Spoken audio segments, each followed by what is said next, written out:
Yes, hello, it's Premier League All Access with me, the Saltmeister, and European football expert, Kevin Hatchard is here. But the man who, in a month where there hasn't been too many big stories to come by, can make breaking news about the contract extension of a League Two kit man sound like Mbappe to Madrid.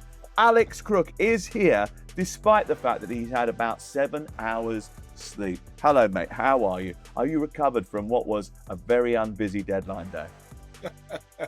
I am. Do you know what? There was just enough stories to keep us going. But January was a wild month, really. Not because of the transfers so much, but you look at the managerial departures. Chelsea and Manchester United both kicked us off by sacking their managers. So yeah, I'm pleased that we're into February now. And who knows? I might even get a holiday at some point. Oh, well, you make sure you do that. We wouldn't want you to go a month without one. That would be disgraceful. You got any race meetings coming up or something like that, just to take your mind off of the deadline day? Are you going to actually go through the whole podcast with your phone in your pocket? That would be nice. You've got my undivided attention, and yes, I'm going racing at Plumpton next Monday. Oh, that's good news. Kevin Hatchard here. Can I just ask you what the biggest transfer was across Europe? Exclude the Premier League for me. Oh, exclude the Premier League. I think Ademola Lookman to Atletico Madrid is really interesting. Obviously, they've spent a fair chunk of money on him.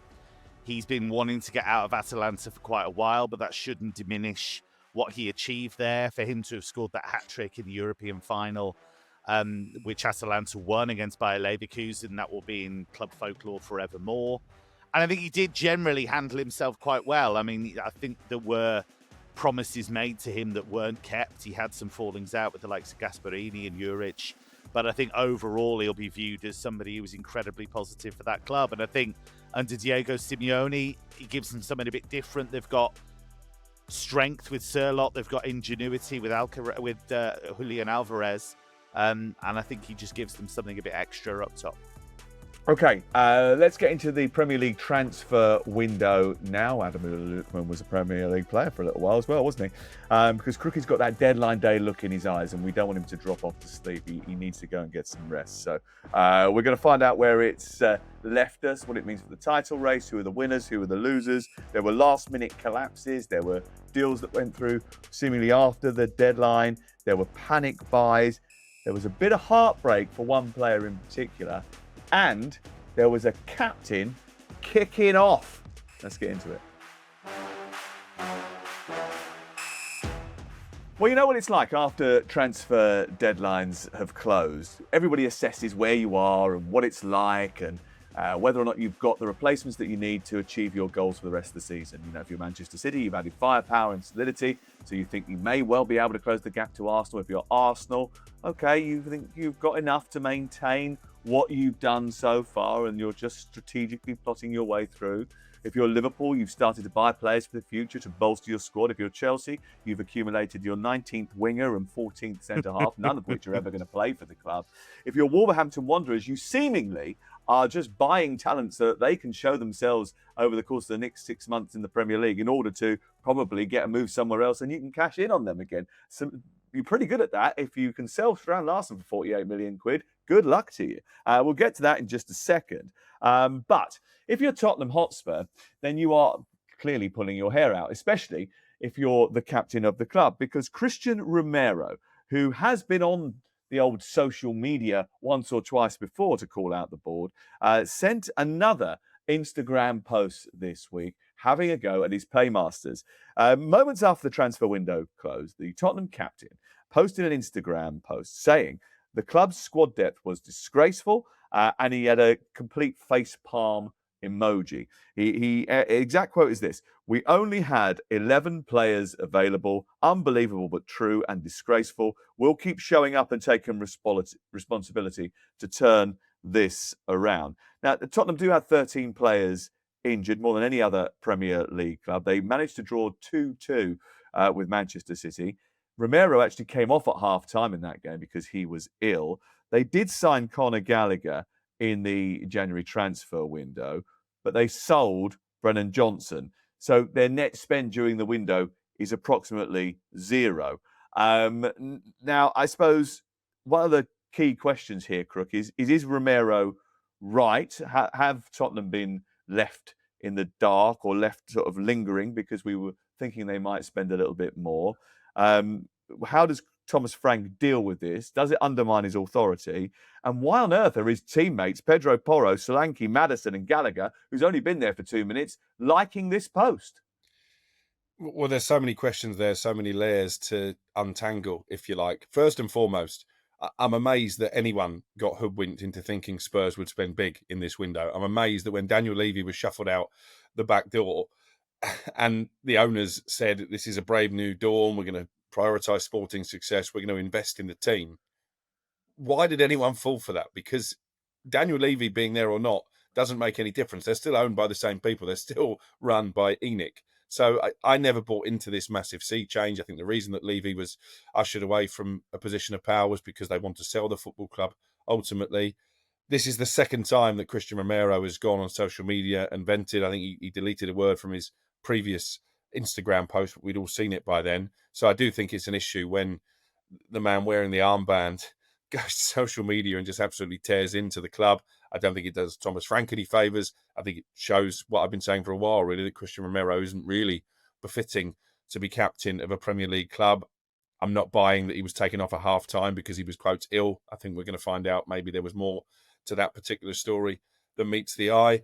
But it just does smack of a very unhappy camp, doesn't it? And ultimately, I don't think Spurs have done enough in this window. I think if you'd have said to Tottenham fans going into it, well, you're going to get Conor Gallagher and an up-and-coming young left-back from Brazil, they'd say, well, where's the extra firepower up front? Where's the extra central defender to cover for Mickey van der Ven when inevitably he gets injured? And where's the extra pace in the wide areas? So I'm massively underwhelmed by what Tottenham have done in the window. But I'm not surprised. I'm not surprised that Romero is once again acting like a spoiled brat. Well, it's interesting. You call him a spoilt brat, but actually, is he actually really being the captain in the dressing room and saying, we need help here? I've told you once, I'm telling you twice. If we're going to be in a situation where we're getting pelters from the supporters on a week-to-week basis because we're not performing, and let's be honest, apart from the second half against Manchester City, it's been a pretty hard watch over the course of January. They've dropped points against Bournemouth, Burnley, Sunderland and West Ham United, Kevin. Is he just actually standing up and being a leader and saying, do you know what, I'm not going to just tolerate being thrown to the wolves here? Yeah, I think that's fair to say, because actually, while I get what Crooky's saying about it's not the kind of thing you might expect from a captain, you would think the captain might toe the party line. Actually, there's something quite refreshing about this. Let's not forget, this isn't just a this season thing. You know, they've been getting stick from the fans for a long, long time. A lot of the performances haven't been good enough. But we saw last season they won the Europa League, and then Ange Postecoglou went, and that would have been divisive, I imagine, within the squad. It was certainly divisive among the fan base. Players have come in, haven't quite settled.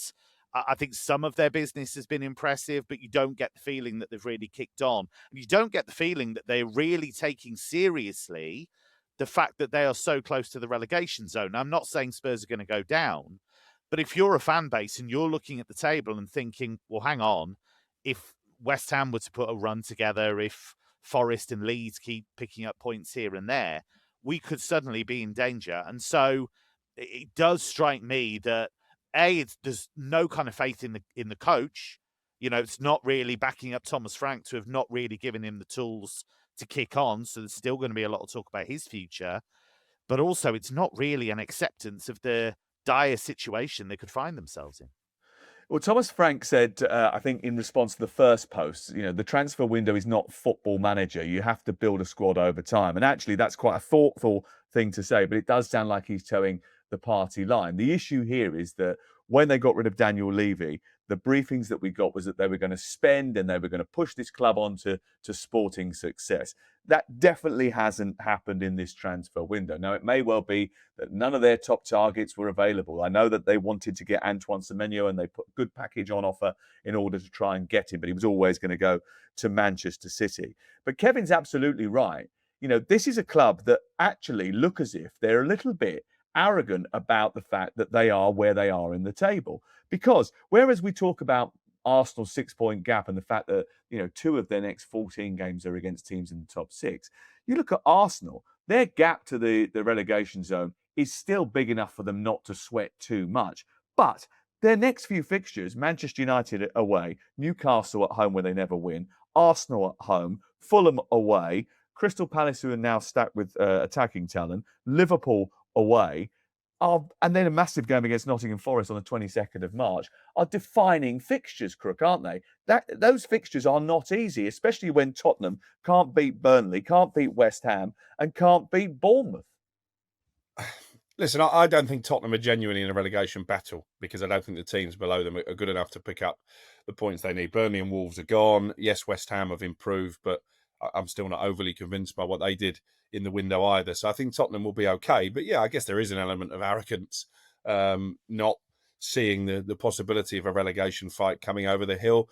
They were very good in the second half against Manchester City. Obviously, bearing in mind they play United this weekend, I hope they're not going to build on that and that's going to be a turning point. But I hope for Thomas Frank it can be, because I thought it was nice at the end of the game that actually the fans seem to embrace the players and the manager. And obviously we've seen very different scenes at the end of recent matches. But I do take Kev's point on board that the fact they've not gone big in this window is probably a reflection they're still not 100% sure that Thomas Frank is going to be there for the long term, particularly with this difficult run of games, as you say, they've got ahead of them. Well, it's an interesting situation, and you know what? There's a couple of strands to it, isn't it? Really, I mean, Tottenham fans actually, I thought, did well to get behind the team in the second half, but the Tottenham players, I mean, they couldn't have played much worse than they did in the first, right? So they were so far off the place in the first half. And look, this happens in football matches. It happened to Chelsea on Saturday as well. It happened to Liverpool in the first half hour of their game against Newcastle. They were rubbish, and then they got themselves together, dealt with what was in front of them. They played much better second half, and they took the game away from Newcastle United. But with Tottenham, it's a running theme that they're not playing very well in eking out results. I think it's easier for a team to go hell for leather in the second half when you're 2-0 down than it is to start the game and set the tempo. So I still think there'll be questions to answer despite that good second half performance. But I again maintain, like I think we all do, that this is not on Thomas Frank.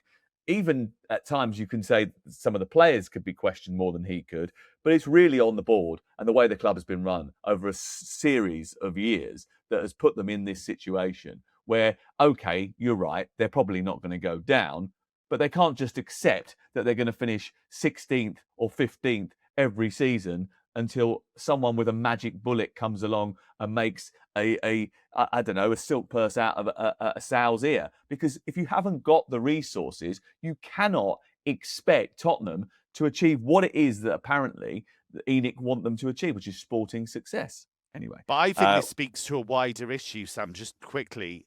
It's not just Tottenham. I apply this to all clubs. Clubs are moving towards a model that has been used on the continent for years. They want to have a sporting director. They want to have a direction of travel. They want to have an overall philosophy. And what they want to do is they want to minimize the role and the influence of the head coach. No longer the manager, the head coach. So that's what they want to do. Fine. If you're going to do that, we need to hear from the sporting directors. We need to hear from people within the overall structure, because all of the heat comes onto the manager or head coach. They have to answer all the questions about transfers. They have to answer all the questions about players being annoyed with transfers. Where are the sporting directors? Where's Jason Wilcox? Where's Johan Langer? Where are all these guys? Where are Chelsea's many sporting directors? Where are all these guys? So that would be my observation going forward. If you look in Germany or Spain or Italy, these guys are front and centre, and they are expected to explain either the transfers they've made or the lack thereof. That is not happening in English football right now. Well, it's interesting because if you've been listening to this podcast over the last month or so, ever since Ruben Amorim has been sacked, we have had a philosophy of turning our guns not on the managers and the coaches, but we've been reinforcing the idea that we have to ask questions of the sporting directors, because there's a lot of football people. Maresca was one of those.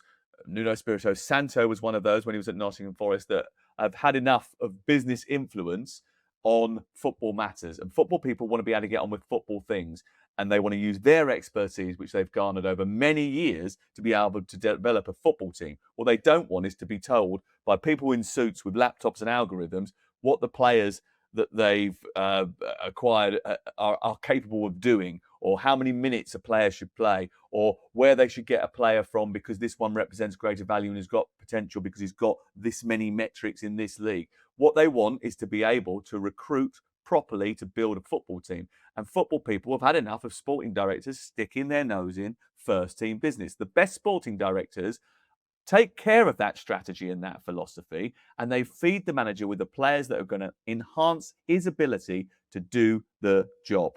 And I don't think that's happening at Tottenham. I don't think that's happening necessarily at Chelsea, or hasn't happened at Chelsea. Might be different now. It certainly hadn't happened up until a point with Manchester United either. But that is a wider discussion, and something we have to keep banging on about, trying to get these sporting directors to talk to us and explain what their philosophy is. Let's talk about Crystal Palace. Some people saying that they've won the winter window. They've certainly spent a lot of money. They've bought Brennan Johnson. They've managed to keep hold of Jean-Philippe Mateta. And they've spent 48 million on Jurgen Strand Larsen. What's your verdict on them, Crook?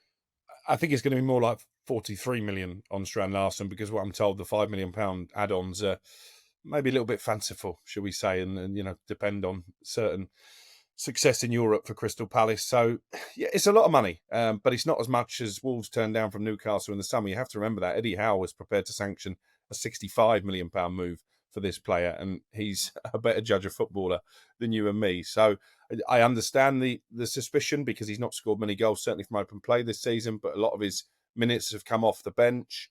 He's in a team that, certainly until Rob Edwards came in, had no confidence or organisation whatsoever. So I think it was difficult for any player to prosper. But if you look at the Strand Larsen of last season, if he can replicate that for Crystal Palace, then it might turn out to be a decent deal. Brennan Johnson is proven in the Premier League, not had the best start to his Palace career, but obviously there's talent there. I think if they got Dwight McNeil over the line, it would have been a very good window, signing 3 Premier League proven players, but obviously that one collapsed. We broke it exclusive during our deadline day show that it wasn't going to go ahead. They've lost their captain. So I'll reserve judgment, but I think they did all they could to give Oliver Glasner the tools to certainly steer them away from relegation. That's the feeling amongst the hierarchy anyway. Okay, and that, I think, is something that, let's be honest, Oliver Glasner was not happy with in the summer transfer window. He was upset about the fact that he didn't get what he needed, and he thought that this window was a chance to put that right. On Jurgen Strand Larsen, we've talked about him a lot, Kevin. This is a player who, when he's got a lot of drive, a lot of enthusiasm, he's a hard worker. I've told the story about what he used to do with his dad on a day-to-day basis, going into the school before everybody turned up, to work harder, to get fitter, to get sharper, so he could realise his dream of being a professional footballer. We've told that story many times now. He obviously has drive, but he hasn't scored many goals this season. Crook's right to mitigate that with the minutes that have been played. And also, I suppose, the other reason the price tag is so high is because that is the premium that is placed on strikers nowadays across the whole of Europe. Yeah, that's the truth of it. Strikers cost money, even the ones that don't necessarily have the recent record that you would want. But I think he showed last season what he's capable of. I think the buzz about him in the market shows you how highly rated he is. I think he will bounce back. I was impressed with him in a relatively poor team in Vigo with Celta. I thought he did well. He scored goals for them on a regular basis, scored important goals as well. So I think there's definitely something there. I think with the Glasner thing, it's really interesting because his history is to speak out openly when he feels he's not been backed. But I got the sense, and I might be being naive here, but I got the sense that it wasn't purely just about him. He knew he was going, I think. I think he always knew that he was going to move on. But I think he was genuinely of a mind that, look what we've done. Look how far we've taken the club. We've won the FA Cup. We've won the Community Shield. We're in Europe.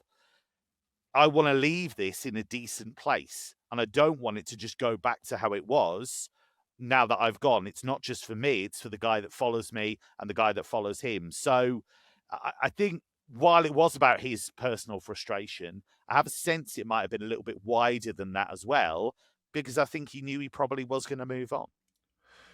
There are heartbreak situations on deadline day as well, and sometimes it doesn't always work out. And we obviously follow every twist and turn, and Crookie's there with his phone on. Jim White's wearing his yellow tie. We've got reporters everywhere feeding into that show on deadline day, and it's all great drama for us. But it's not great drama if your dream move collapses.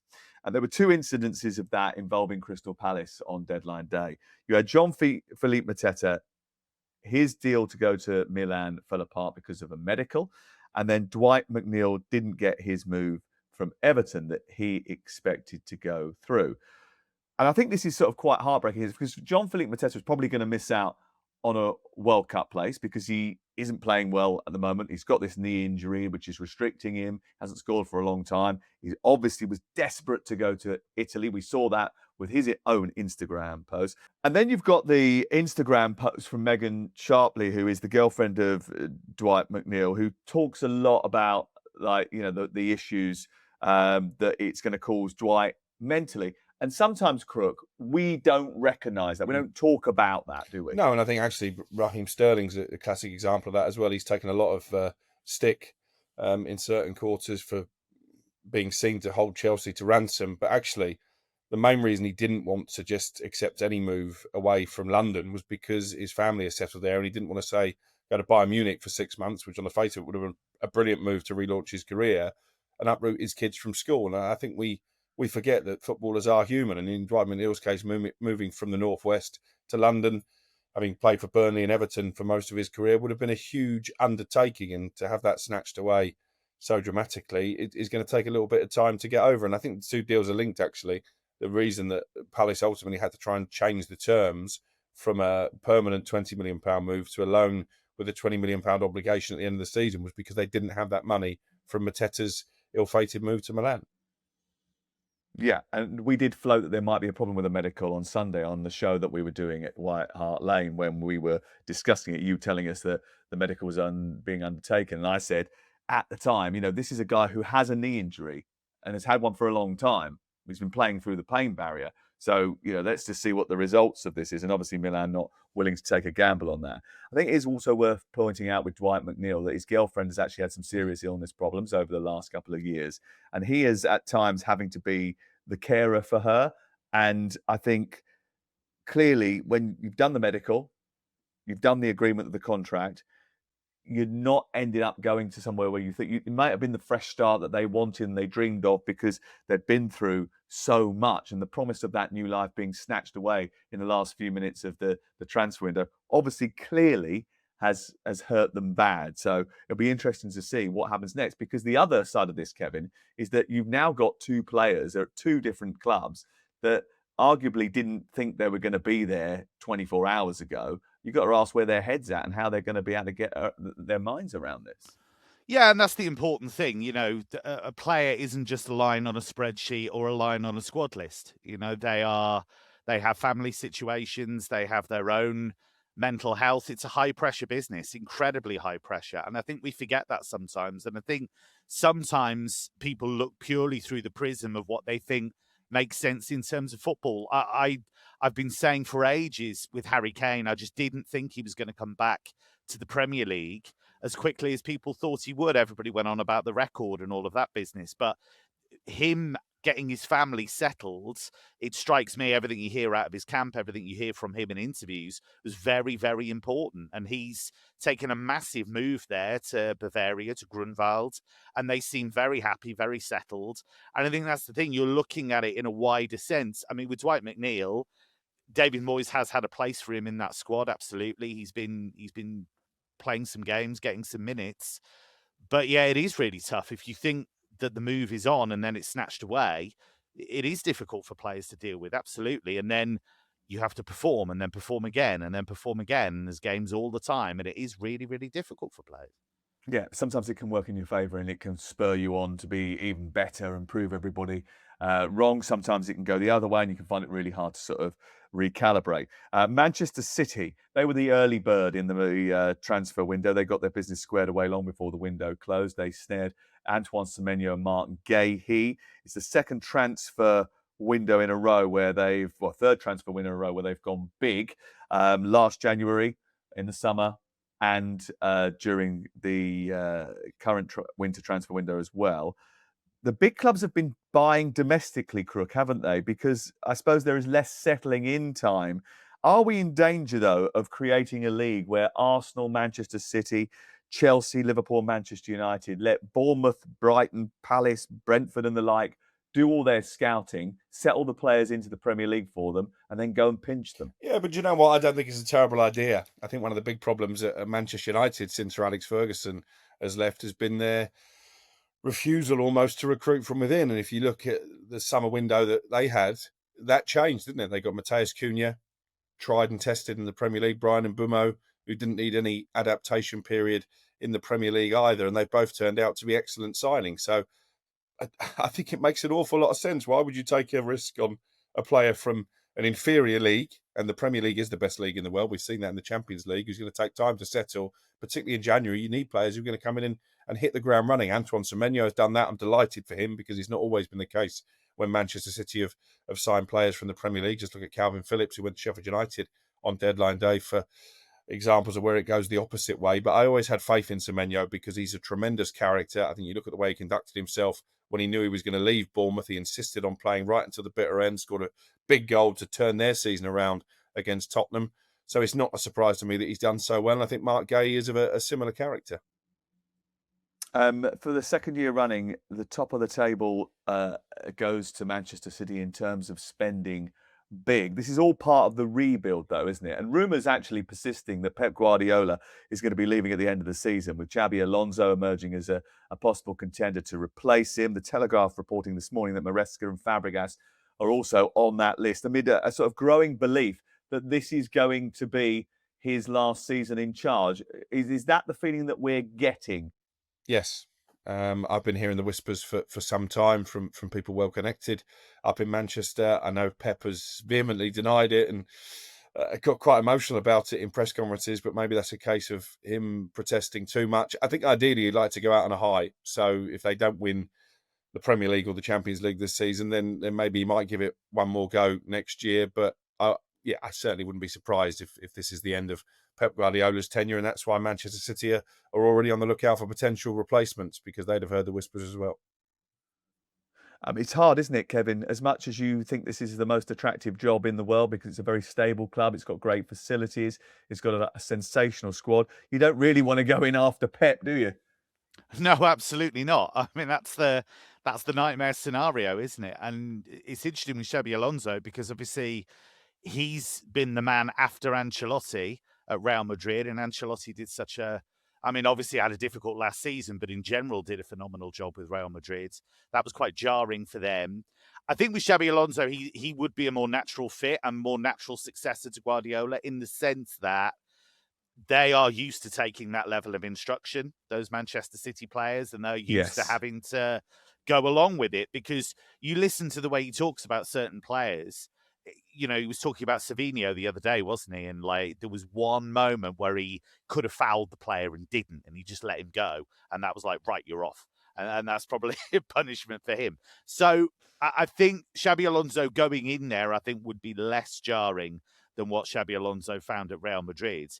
But again, we talked about sporting directors, didn't we? We talked about structures above the coach. Of course, Pep's going to have an enormous amount of influence, but they are carrying on regardless. And I think even though the whole thing was created for him in the first place before he arrived, I do think there is that level of autonomy. I do think there's that general direction of travel. Helps if you have an enormous amount of money, of course, but that is what they've been doing for quite some time. And it's a bit of a mix, isn't it? You know, they've had guys like Husanov, who's a kind of young guy who's come from French football and is developing, but they've gone for proven talents as well. I think it's a bad thing for European football in the long run if Premier League teams are just buying off each other, because you're going to have the European teams with their faces pressed up against the glass, I think. Yes, and that is another, I suppose, unwitting consequence of the bigger clubs deciding that if they're going to buy, they're going to buy from inside the league because the players are settled. What it means is that your Bournemouths and your Brentfords and your Brightons and Palaces are all going to do the spending in Europe and then hopefully sell them on to Manchester City, Liverpool, Chelsea or United or Arsenal. But what that means is that the fees that the European clubs get are going to be much smaller because it's Bournemouth paying those fees. It's Brighton paying those fees. It's not going to be Manchester City. It'd be interesting to see how that ecosystem changes as a result of that. The one good that you talked about, the sporting director, what they do at Manchester City is they do allow Pep to run the show, really. They support him. The structure is about supporting the first team and the manager and giving him that autonomy, as you said. And it's the same at Arsenal, isn't it? Everything's geared towards Mikel Arteta. They had an uneventful window. Why, Crook? Well, I think because they did their spending in the summer, primarily, and the squad looks very deep. They did get a little bit twitchy around that Mikel Merino injury. I know they were actively scouring the market on Sunday and into Monday for potentially a replacement for him, and I guess that's maybe a little bit of paranoia from Mikel Arteta that in the last 2 seasons injuries really have scuppered their hopes of winning the title. I personally think they've got enough cover in-house already, but I'm pretty convinced they made a call to Bayern Munich about Leon Goretzka, which Kev will have a view on, but that obviously didn't go anywhere in the end. He's committed to staying at Bayern until the end of the season. I think if they could have foreseen the injury to Marino, even though they're different players, they probably would have kept Ethan Nwaneri rather than loan him out to Marseille. There was a story about Sandro Tonali, but the agent has denied that, saying that they never made an approach for him. But there is a sort of, I don't know, there's a bit of smoke around this story, and we're not entirely sure which direction it's going to billow. Yeah, I'm going to do a bit of a dive into this in my notebook on the talkSPORT website. But yeah, certainly Arsenal didn't go as far as making an inquiry to Newcastle re Tonali. I think they'd have known it would have been a £100 million deal, which you don't do in January. But I do think come the summer, Tonali and his future is going to be a big talking point.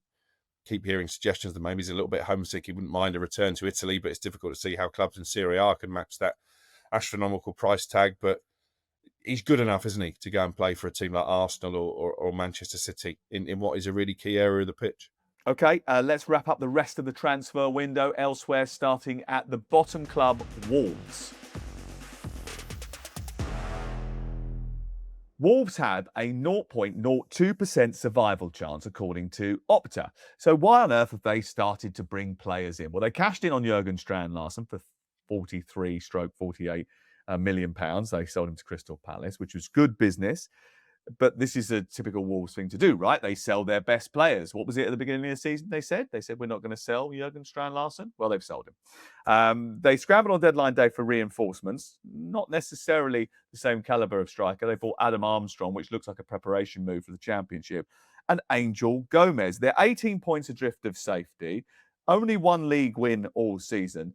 These signings, Kevin Hatchard, feel a little bit like rearranging the deck chairs on the Titanic, don't they?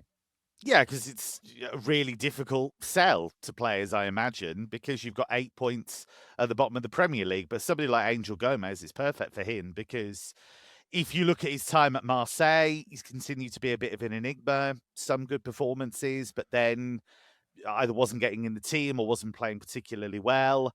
I think if you look at the deeper midfield positions, guys like Vermeeren and Højbjerg were in front of him.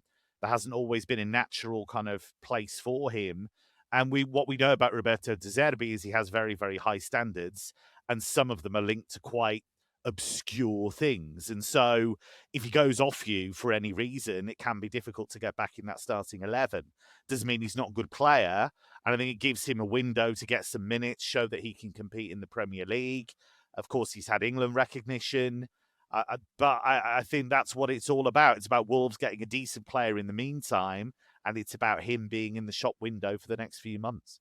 James Ward-Prowse has gone to Burnley, who lost again on Monday night. They look like they're going straight back down. West Ham are the only ones who can survive from that bottom 3. They have added firepower of sorts. Castellanos, Pablo, Traore, all players that certainly add something in the forward department, if not a regular goal record. What they really needed was a defender, and they got Axel Disasi. How is that going to help them, Crook? Well, again, he's proven in the Premier League. He's not the greatest defender we've ever seen, but I think he would improve that West Ham back line. What concerns me about this one, if I was a West Ham supporter, is that he kept them hanging on a string all day. I don't think he turned up for his medical until about 4 o'clock in the afternoon, 3 hours before the window closed. So that suggests to me that he wasn't 100% committed to making that move across London. And if a better offer came his way, then he would have taken it.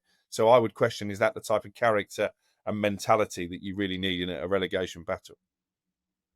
North London have been battling for Hearts James Wilson. It's been won by Spurs, the battle for an 18-year-old under 21 striker who's going to go to Spurs for the remainder of the season on loan, and he's going to play in the under 21s. Apparently, he's an exciting prospect. We haven't seen that much of him. He's made 45 senior appearances at the Scottish Premiership side and scored 8 goals.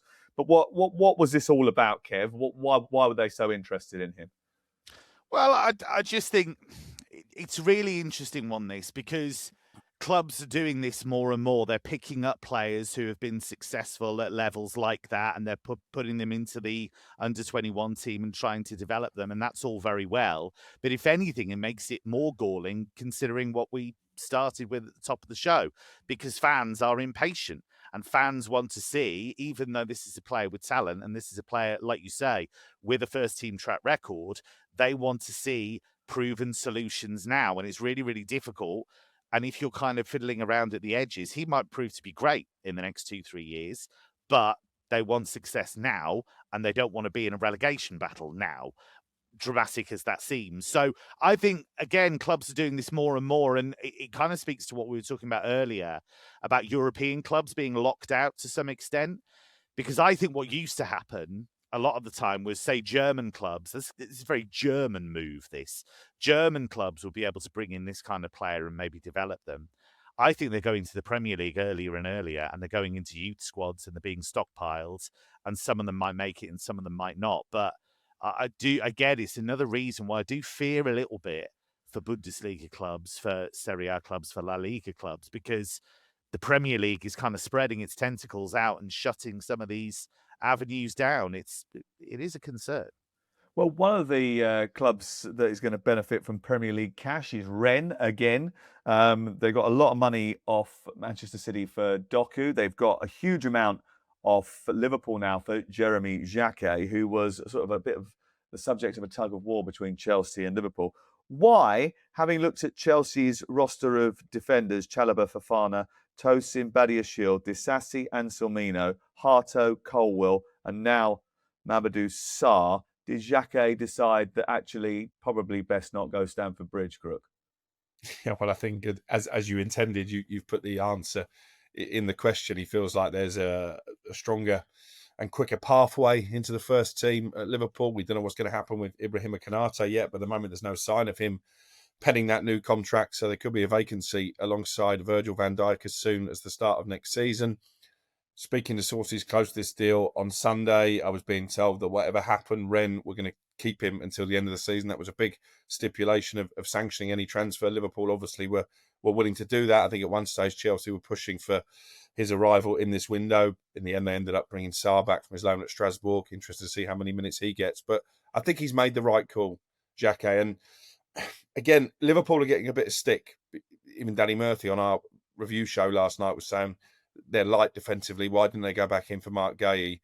They're not the type of club who panic in a January transfer window. So they were always plotting to make a more strategic signing for the long term, and Jacquet certainly fits into that bracket. Yes, and look at what Jamie Carragher said about him. If he's anything like William Saliba, we'll be delighted because he's arguably the best centre-back in the league right now, or about to take that mantle off of Virgil van Dijk. And if he can come in and develop the way everyone expects Jacquet to, then he might well be a bargain at 60 million quid. But Chelsea's bloated squad may well have cost them a generational talent here, Kevin Hatchard. And is this a problem when it comes to Chelsea and squad building? The fact is that they've accumulated so many numbers that people are going to stop going there now because they can't see a path to playing football. Yeah, I think it's a big issue because you have to show that there's a pathway. You have to show there's a realistic chance of being promoted to that first team. There's been so much chopping and changing in the first 11, in the squad in general. There's a lot of churn. You see players go there and then their rival for the position arrives a week later. And a lot of these guys are getting swallowed up. I think it's somebody like Jamie Gittins. He was always a bit of a risk coming from Dortmund, but I think he's found that lack of rhythm, that lack of regular starts difficult to deal with. And I look at somebody like Jacquet, and this is somebody who has huge potential. It is only potential right now because you're talking about a guy that hasn't played in the Champions League. He hasn't played senior international football. But in Liga, he's looked very good. All of the building blocks are there. He's athletic, he's tall, he's great in the air, he's pretty quick, he's good on the ball. He's got a nice range of passes. He's quite happy to carry the ball out as well. He's going to make mistakes as any young defender will, and I'm sure that will continue. But I get the sense that Liverpool have just accelerated phase 2 of the rebuild. You know, it was all about attacking talents and those fullback areas in the summer, and now they're going to concentrate on the areas that are light. But I understand why Liverpool fans are frustrated, because they look at the defensive options and they're very light. I think Head Trouder would have been perfect.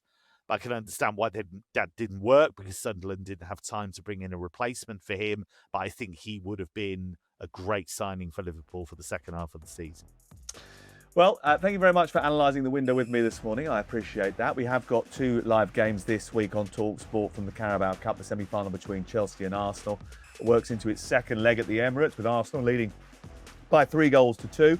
And then Newcastle try to chase down Manchester City's 2-goal lead at the Etihad on Wednesday night. Both games live on talkSPORT. At the weekend, Manchester United under new manager Michael Carrick didn't have an exciting transfer window, didn't spend anything really, but they do have 3 wins back-to-back under Michael Carrick. They'll look to extend that against Tottenham Hotspur on Saturday at 12:30. It is live, exclusive, and only on talkSPORT. We'll see you on Thursday as we build up to all the weekend's action.